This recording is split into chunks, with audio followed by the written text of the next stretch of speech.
Kalau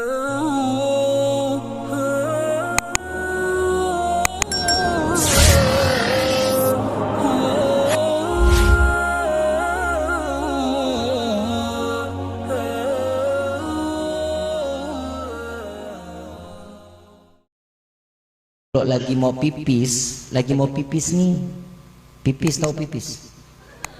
Kali nggak tahu juga. Perempuan mau pipis ninggalin suami kan di atas tidur, tempat tidur ditinggal kan? Masih digotong-gotong bib. Mesti izin sama suami.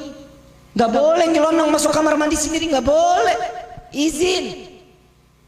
Ya bib, urusannya bisa perang dunia keempat dong. Izinnya gimana? Saat dia pipis, lagi mau bangun pipis, ngomong aja, Pak, saya pipis dulu ya. Mau bapak dengar, mau enggak, biarin. Nih malaikat dengar, Allah melihat. Apa kata Nabi? Jika seorang istri meninggalkan kasur tanpa izin dari suaminya, tidak berizin kepada suaminya, maka siap-siap Allah turunkan adab dan laknat. Dari mulai dia turun tempat tidur sampai kamar mandi, sampai kembali lagi ke tempat tidurnya. Ya Allah, bib, repot amat jadi bini ya. Harus begitu. Kalau lagi tidur balik badan. Ini ceritanya pandang-pandangan nih. Kan lama-lama kencang juga pinggang. Saya mau berbalik dulu. Izin, Pak, saya madep kanan atau saya madep kiri dulu ya. Izin. Nggak boleh, hati-hati. Hati-hati. Dari hal yang kecil ini akan menjadi tumpukan dosa buat kita di yaumil kiamah. Kenapa sih bib sama suami harus begitu banget? Tahu nggak hadis Nabi? Seandainya saja diperbolehkan seorang hamba untuk sujud kepada hamba yang lain, maka aku wajibkan seorang istri untuk sujud kepada suaminya. Begitu derajat tinggi seorang suami. Ibu nggak ada hak meminta sesuatu yang sekiranya urusannya syariat ya, urusan syariat. Pak, sholat Pak, dosa besar seorang istri menyuruh suami sholat. Gak boleh, ingetin ya. Yang bentar lagi duhurnya habis loh. Ingetin. Nyuruh sholat Pak, gak boleh. Dosa loh.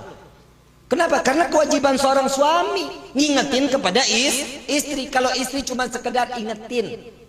Yang bulan udah mau tenggelam tuh. Sholat asarnya udah mau habis. Ingetin. Itu namanya ngingetin. Merintahin nggak boleh. Apalagi sambil megang handphone. Yang ambilin air dong. Ih, toyor palanya. Tahu toyor? Kelepak. Nggak boleh ya. Nggak boleh. Baik-baik sama suami, baik-baik. Kalau ini sudah terjadi, pasti surga tempatnya. Amin ya Rabbal. Beb, jadi saya harus bagaimana sama suami? Yuk kita ambil kesimpulan dari semua kisah yang telah kita sampaikan ilmu di malam ini. Ambil kesimpulan dari kisah di malam ini, ilmu yang bermanfaat. Menjadilah seorang istri yang dibanggakan Allah. Amin ya Rabbal. Ibu taat sama suami yang bangga Allah. Senang. Nabi juga bangga ngelihat umatnya dalam keadaan taat. Semua kan ada pertanggungjawaban di hadapan Allah. Emang kita hidup cuma di dunia. Dunia ini fana, fata morgana, dilihat enak, digapai hayo kapan aja iya. Ingat, apalagi kalau rezeki dikasih terus bertubi-tubi dari Allah. Terus dikasih rezeki tapi kita nggak beribadah kepada Allah. Jangan bangga kita. Mungkin kita salah satu yang imannya telah ditarik oleh Allah. Nauzubillah min dzalik. Bib, saya nggak ibadah, tapi rezeki saya makmur-makmur aja. Hati-hati nih, hati-hati. Bukan kita yang nggak mau ibadah, tapi Allah yang tidak mengizinkan kita untuk sujud kepadanya. Maka dari itu, ittaqullah, takutlah kalian kepada Allah. Kalau ini sudah ada rasa takut di dalam hati kita kepada Allah, maka semua kehidupan kita akan menjadi suatu kebaikan dan kebahagiaan di dunia sampai di akhirat kelak. Amin ya Rabbal. Saya mau tanya sekarang, pengen hidup di dunia senang, di akhirat susah? Pengen di dunia senang, apa di akhirat senang juga? Di dunia senang, di akhirat senang. Itu kan tujuan hidup. Apa kata Nabi di dalam hadis Arba'in, hadis terakhir, saat Rasulullah mengatakan kepada Sayyidina Umar, ya Umar, dunia ini, kita, Nabi mengatakan kita ini musafir. Suatu saat kita akan kembali ke tempat asal kita, kata Nabi SAW. Kemana asalnya? Di akhirat. Semua akan dipampang oleh Allah bagaimana kehidupan kita di hadapan di dunia ini. Jadilah pandainya sebagai hamba yang bersyukur kepada Allah. Saya ada satu kisah. Saya kalau cerita Nabi ini, dada saya kayak digodok Pak Bu, bener-bener. Nabi ini ngasih selamat buat kita ini bukan main banget. Baik bukan main. Tapi kitanya nggak punya otak, kitanya nggak punya pikiran. Kebaikan Nabi kok dibalasnya sama kemaksiatan. Giliran datangnya ke rumah Siti Aisyah radhiyallahu anha wa radhaha. Saat beliau ada di dalam rumah Siti Aisyah, ketemu Siti Aisyah bicara, ya Aisyah, adakah engkau mengizinkan aku untuk aku malam ini aku beribadah kepada Allah? Apa jawaban Siti Aisyah? Ya Rasulullah, aku adalah manusia yang paling beruntung. Aku seorang wanita yang paling beruntung.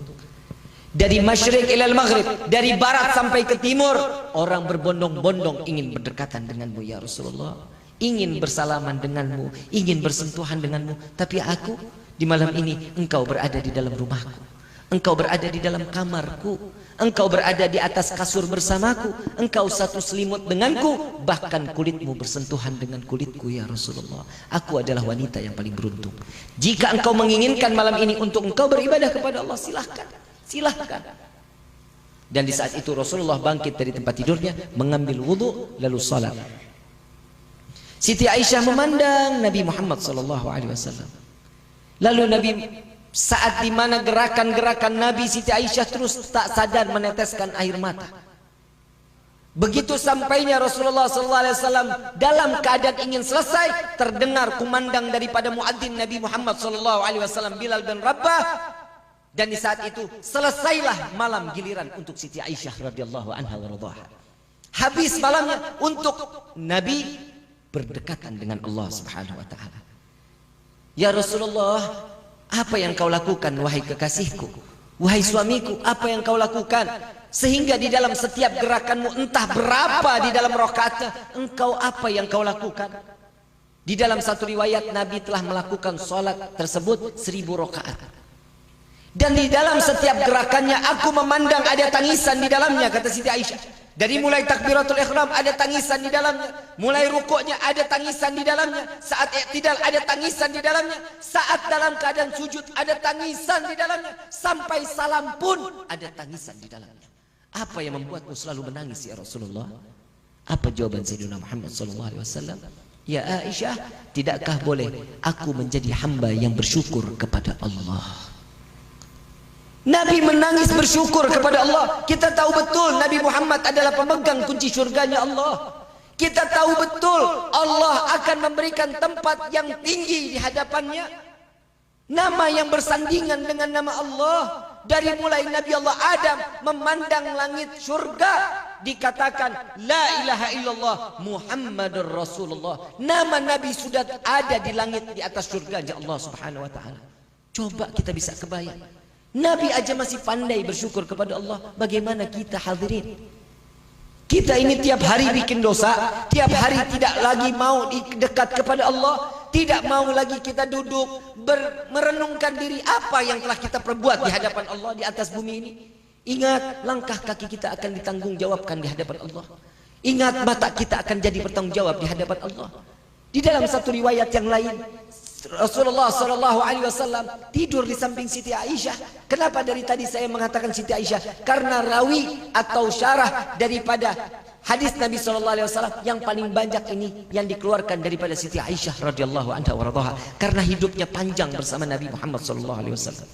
Saat beliau tidur ada di sampingnya, aku memandang Nabi dalam keadaan membuka matanya. Tatkala aku dalam keadaan tertidur, sejenak aku tertidur, aku bangkit, aku melihat Nabi sudah tidak lagi ada di sampingku. Aku cari di mana Rasul sallallahu alaihi wasallam, ternyata Nabi sallallahu alaihi wasallam ada di dalam Masjid Nabawi. Sedang apa Rasulullah? Saat itu dicari, ditunggu, dilihat. Berapa kali, entah berapa kali, sampai ditanya, ya Rasulullah, Apa yang kau lakukan? Kapan engkau istirahat ya Rasulullah? Kapan engkau tertidur? Apa jawaban Sayyidina Muhammad sallallahu alaihi wasallam? Ya Aisyah, jika aku tertidur, bagaimana nasib umatku di yaumil qiyamah? Bagaimana nasib umatku di yaumil qiyamah?